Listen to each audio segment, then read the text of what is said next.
Bueno gente, ya llegaron a su fin las conferencias de esta temporada de anuncios, aunque la verdad es que la temporada apenas estaba arrancando. Aún así, antes de despedirnos quiero compartir contigo un repaso de lo más destacado que dejaron estos eventos. El Future Game Show, el Xbox Showcase y el PC Gaming Show, así que acomodate, prepárate un cafecito porque hay bastante información para cubrir. Arrancamos con todo, la nueva entrega de la saga Metro nos regresa a los túneles de Moscú y el gameplay que se mostró dejó a muchos sorprendidos. Después de haber expandido los escenarios en las entregas anteriores, esta vez la franquicia decide volver a sus raíces, espacios cerrados, oscuridad casi absoluta y esa sensación constante de que algo te está vigilando.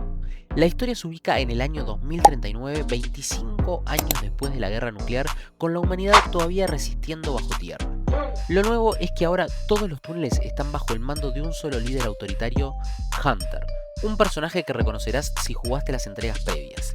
Y toma en cuenta que esta vez no manejamos al protagonista habitual, sino a un personaje inédito llamado El Extraño, que termina envuelto en un conflicto que puede definir el futuro de todo el metro.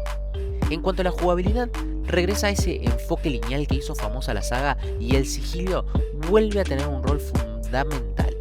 Administrar recursos, evitar enfrentamientos innecesarios y sobrevivir en ambientes sumamente hostiles será parte central de la experiencia. Seguimos con la nueva entrega del universo de A Plague Tale que apuesta por narrar una etapa completamente distinta de su historia. En vez de continuar donde se quedaron los sucesos anteriores, esta aventura nos lleva 15 años atrás para enfocarse en Sofía, posiblemente uno de los personajes más queridos por los seguidores.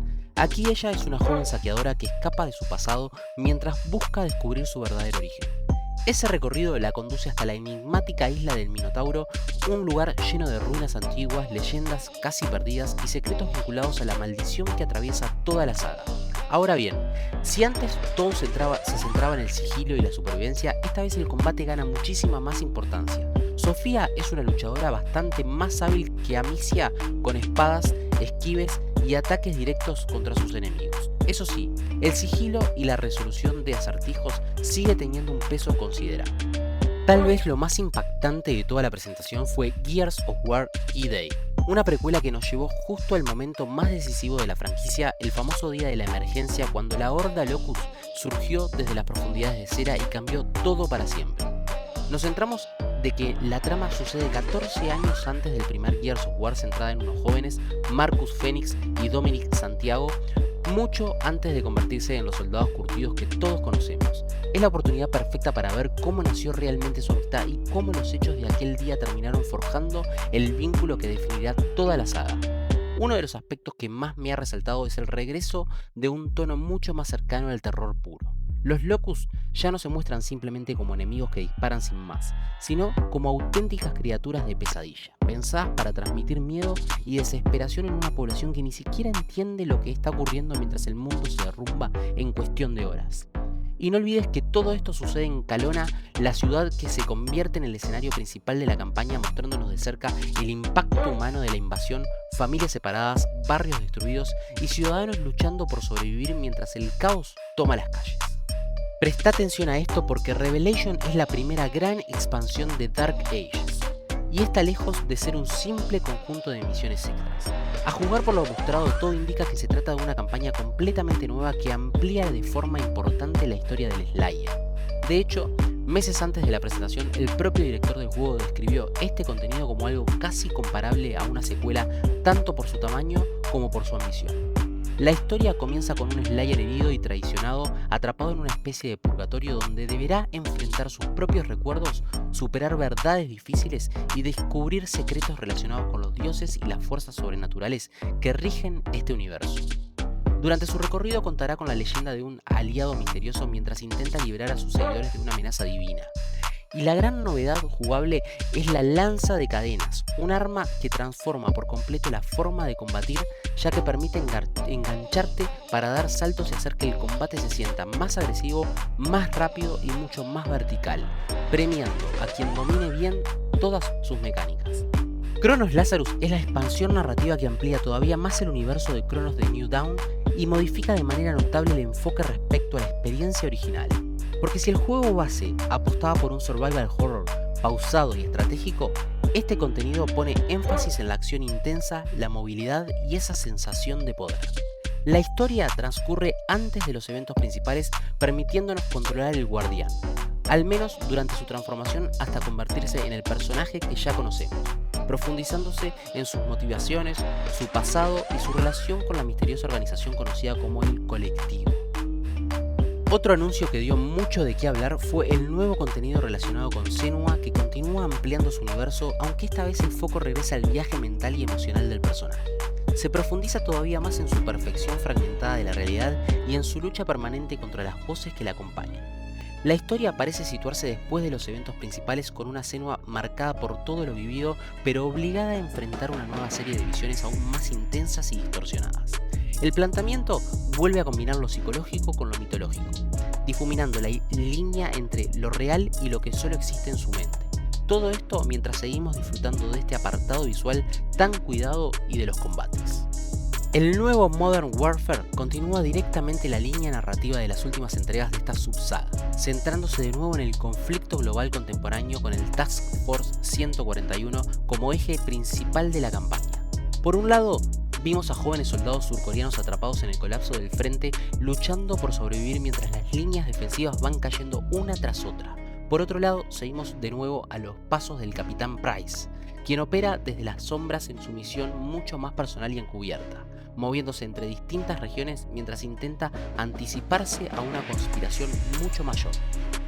Queda claro que las operaciones encubiertas de Price terminan chocando directamente con el conflicto abierto en Corea, revelando que la invasión no es un hecho aislado, sino parte de algo mucho más grande que amenaza con extender la guerra a escala global.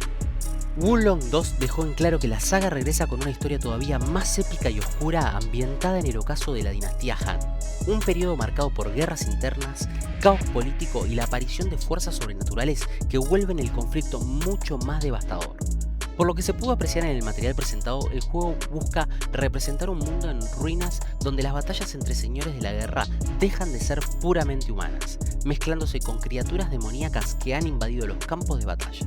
En medio de todo esto aparece un guerrero sin nombre que surge como una figura destinada a resistir la destrucción, casi como un fénix que renace del propio fuego de la guerra, y que es capaz de enfrentar estas amenazas. Esta entrega refuerza además la idea de un ciclo interminable de violencia donde distintos bandos pelean por un poder que permanece.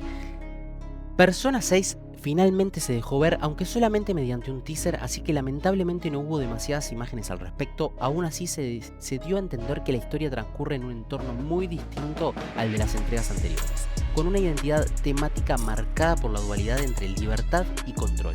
Se insiste en esta clásica sensación de doble vida propia de la saga, pero llevada a un contexto más moderno y con matices más oscuros, además de dejar entrever que habrá un nuevo grupo de protagonistas formados por adolescentes. State of Decay 3 mostró por fin su primer gameplay real, confirmando que la saga sigue evolucionando hacia una experiencia de supervivencia centrada en administrar comunidades dentro de un mundo completamente colapsado. La acción se ubica años después del brote inicial en un entorno donde la civilización tal como la conocíamos ya no existe, y donde los sobrevivientes han tenido que adaptarse a un mundo dominado por la infección. El clip mostrado se centró en un grupo reducido de personajes tratando de levantar algo parecido a una base funcional mientras exploraban zonas devastadas en búsqueda de recursos. Uno de los elementos más destacados fue la importancia de construir y defender asentamientos, donde no basta con sobrevivir en solitario, hay que formar comunidades capaces de mantenerse en pie frente a la amenaza constante de los infectados. The Sinking City 2 nos dio una idea mucho más clara de la jugabilidad y la dirección definitiva del proyecto, confirmando un cambio importante respecto al primer juego, ya que ahora estamos ante un survival horror puro con una inspiración Lovecraftiana muy marcada.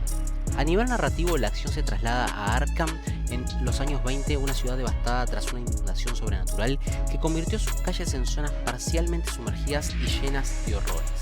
El protagonista, un oculista aventurero llamado Calvin, se adentra en la ciudad para descubrir qué hay detrás de este desastre. Además, de manera opcional regresa el sistema de investigación que implica resolver pistas, examinar escenarios y descubrir secretos que, aunque no son obligatorios, aportan mejoras y más contexto sobre lo ocurrido en Arkham. Spyro A Realm Beyond. Por fin volvimos a ver el icono dragón. Casi 2 décadas después de su última entrega original, la presentación reveló un mundo completamente nuevo, aparentemente consumido por una oscuridad misteriosa que desencadena una amenaza capaz de obligar a Spyro a volver a la acción. Lo más importante es que el juego parece mantenerse fiel al tono clásico de la saga, combinando aventura con una evolución más moderna moderna del personaje sin perder ese estilo colorido y optimista de siempre. Además, ahora Spyro vuelve a volar libremente de verdad sin quedar limitado a zonas específicas ni a simples planeos, lo que abre exploración del mundo de una forma mucho más dinámica. Clockwork Revolution es un RPG de acción en primera persona ambientado en Avalon, una enorme ciudad de steampunk. Todo gira en un entorno a una metrópolis aparentemente próspera pero construida sobre una manipulación constante de la historia gracias a un dispositivo capaz de viajar al pasado, lo cual revela que el mundo en el que viven ha sido alterado de manera deliberada para beneficiar a las élites que controlan la ciudad. En cuanto a la jugabilidad, el combate se plantea en primera persona con armas de estética steampunk, habilidades tecnológicas y dispositivos capaces de alterar el tiempo durante los enfrentamientos, permitiendo cambiar un rumbo de una pelea o manipular un entorno. También se destacó el peso del componente RPG con personalización del personaje, decisiones constantes y un mundo que reacciona de forma dinámica a cada acción, tanto en el pasado como en el presente. El nuevo avance de Fable nos presentó a una figura central de la trama, Isabel, una heroína con un pasado trágico y antigua discípula de Humphrey, cuya obsesión por corregir los males de Albion la llevan a tomar decisiones cada vez más extremas. Además, se confirmó que Isabel no es la única gran fuerza dentro del juego, ya que también se adelantó el regreso de Jack, uno de los antagonistas más icónicos de la saga original, cuyo papel en esta nueva versión de Albion queda insinuado, pero todavía sin explicarse del todo. Por ahora se refuerza la idea de que Albion es un mundo roto donde las acciones de los héroes y las consecuencias del pasado siguen moldeando el presente, dejando a Isabel como una pieza clave en esta lucha por el control y la restauración del reino. Y sí, Crazy Taxi World Tour confirmó oficialmente el regreso de la saga arcade de Sega, dejando claro que se trata de un reboot completo de la franquicia clásica centrado en la conducción caótica y las misiones a contrarreloj. Según la información oficial, nos meteremos en la piel de Axel, uno de los taxistas originales que ahora emprende una aventura global tras el robo de su taxi a manos de una misteriosa organización. La estructura gira en torno a un modo campaña llamado World Tour, donde recorremos distintas ciudades del mundo completando visiones de transporte de pasajeros bajo presión de tiempo, sin perder la esencia clásica de llegar rápido, ganar dinero y manejar de la forma más caótica posible.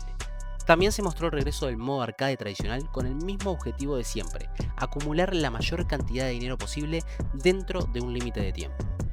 Y bueno gente, para cerrar, Halo Campaign Evolved fue presentado como una recreación completa de la campaña original reconstruida desde cero gracias a la tecnología actual y con un enfoque claramente más cinematográfico. Uno de los puntos más importantes confirmados es que no estamos ante un simple remaster visual, sino ante una reconstrucción de la campaña con contenido nuevo agregado que incluye misiones adicionales que amplían ciertos momentos de la historia original y aportan un contexto a personajes como el jefe maestro, el sargento John, además de situaciones inéditas que no estaban en el juego clásico. Por supuesto, también se mostró un salto técnico enorme con cinemáticas completamente rehechas, animaciones mucho más detalladas y una iluminación más realista que refuerza ese tono de ciencia ficción militar tan característico de la saga. Y bueno gente, creo que con esto ya tienen lo más importante de toda la conferencia de esta temporada de anuncios, pero antes de despedirme quiero contarte algo. Ahora mismo estoy en vivo todos los días a las 19 horas de España, que serían las 14 horas de Uruguay y Argentina, jugando una saga completa de Stalker, así que si te gusta ese estilo de survival y querés acompañarme en el recorrido, te espero en el canal, ya sea YouTube o en otras plataformas como Kick o Twitch. Muchas gracias por llegar hasta acá, de verdad se agradece un montón el tiempo que le dedicaste a este video, nos vemos en el próximo resumen y ojalá te vea también por ahí en los directos. Un abrazo y hasta la próxima.